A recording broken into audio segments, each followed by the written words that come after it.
Assalamualaikum warahmatullahi wabarakatuh. Perkenalkan, nama saya Muhammad Khalil Fizri, NIM C0D0217, dari kelas F, Program Studi Perpajakan D3, Universitas Jambi. Mata kuliah akuntansi perpajakan yang diampu oleh Bapak Dr. Wirima Eka Putra, SE MSI, CIKNRS, CSRS. Pada video kali ini saya akan menjelaskan sedikit mengenai biaya dibayar di muka. Pengertian biaya dibayar di muka. Biaya dibayar di muka atau prepaid expense adalah biaya-biaya yang belum merupakan kewajiban bagi perusahaan untuk membayarnya pada periode yang bersangkutan, tapi perusahaan sudah membayarnya terlebih dahulu. Karena jumlah yang dibayarkan tersebut belum merupakan beban perusahaan untuk periode yang bersangkutan, maka jumlah yang telah dibayarkan tersebut merupakan uang muka dan termasuk dalam aktiva lancar atau current assets.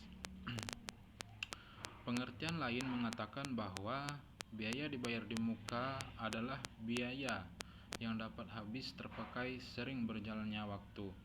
Contohnya biaya sewa dan asuransi, atau melalui pemakaian, contohnya perlengkapan atau supplies, yang memiliki masa manfaat lebih dari satu periode akuntansi dan dicatat sebagai aktiva. Kemudian ada hal-hal yang dianggap sebagai biaya dibayar muka. Yang pertama, sewa atau membayar ruang komersial sebelum menggunakannya. Kemudian polis asuransi bisnis kecil, kemudian peralatan yang Anda bayar sebelum digunakan, kemudian gaji kecuali jika Anda menunggak gaji, kemudian taksiran pajak, kemudian beberapa tagihan utilitas, dan kemudian beban bunga. Kemudian jenis-jenis biaya dibayar di muka. Jenis yang pertama yaitu biaya sewa dibayar di muka atau prepaid rent, yang meliputi biaya sewa gedung kantor dibayar di muka dan biaya sewa kendaraan dibayar di muka. Kemudian biaya asuransi dibayar di muka atau prepaid insurance. Kemudian biaya gaji dibayar di muka atau prepaid salaries. Kemudian biaya bunga dibayar di muka atau prepaid interest. Kemudian pajak penghasilan atau PPh dibayar di muka, meliputi PPh pasal 21, 22, 23, 24 dan pasal 25. Kemudian pajak pertambahan nilai atau PPN dibayar di muka. Kemudian pencatatan dibayar di muka, contohnya misalnya jika barbershop Wawan pada bulan Juni 2020 membayar premi asuransi dengan tunai untuk 12 bulan senilai 12 juta rupiah, maka jurnal umum yang harus dibuat berdasarkan pendekatan neraca adalah di debit asuransi dibayar di muka sebesar 12 juta, kemudian di kredit kas sebesar 12 juta. Sementara pencatatan jurnal umum dengan pendekatan neraca laba rugi adalah jurnalnya di debit beban asuransi sebesar 12 juta, kemudian di kredit yaitu kas sebesar 12 juta rupiah. Kemudian pajak PPh pasal 4 ayat 2 dari penyewaan tanah dan bangunan.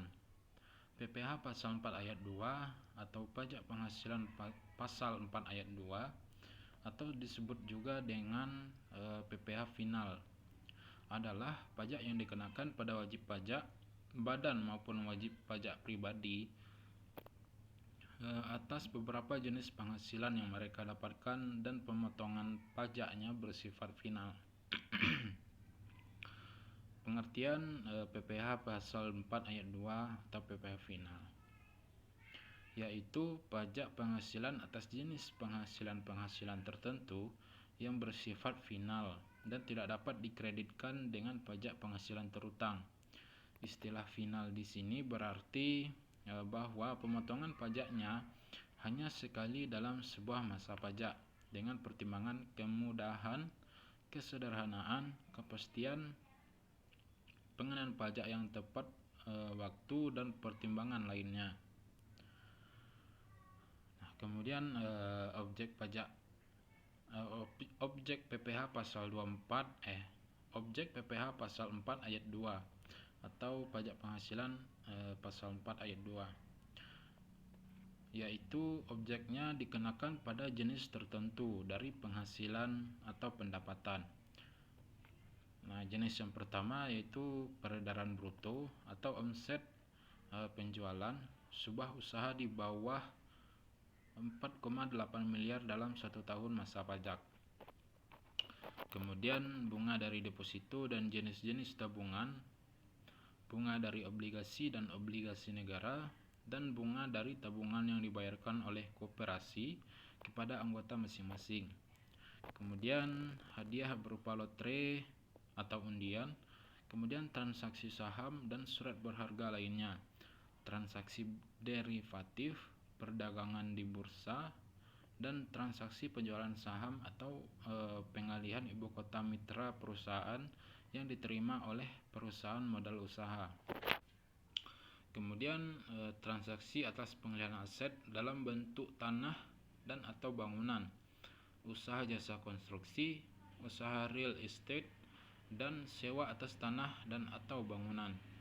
Kemudian objek yang terakhir yaitu pendapatan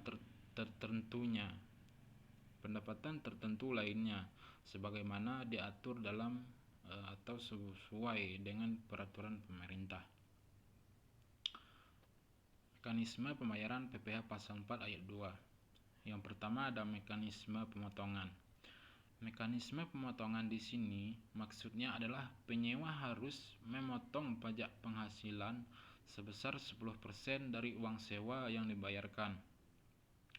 Mekanisme dilakukan jika si penyewa adalah pihak yang disebut sebagai pemotong pajak, yaitu badan pemerintah, subjek pajak, badan dalam negeri, kemudian penyelenggara kegiatan, bentuk usaha tetap, kerjasama operasi, kemudian perwakilan perusahaan luar negeri lainnya, dan orang-orang pribadi yang ditetapkan oleh Direktur Jenderal Pajak.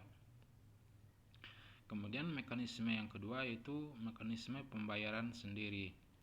Mekanisme pembayaran sendiri adalah mekanisme di mana pajak final sebesar 10% dari uang sewa dibayarkan sendiri oleh pemilik tanah atau bangunan. Pada mekanisme ini penyewanya bukan pihak-pihak yang disebutkan di atas, maka pemilik tanah atau bangunan yang harus menyetorkan sendiri pajak finalnya. Sekian dan terima kasih. Demikian sedikit penjelasan dari saya mengenai biaya yang dibayar di muka.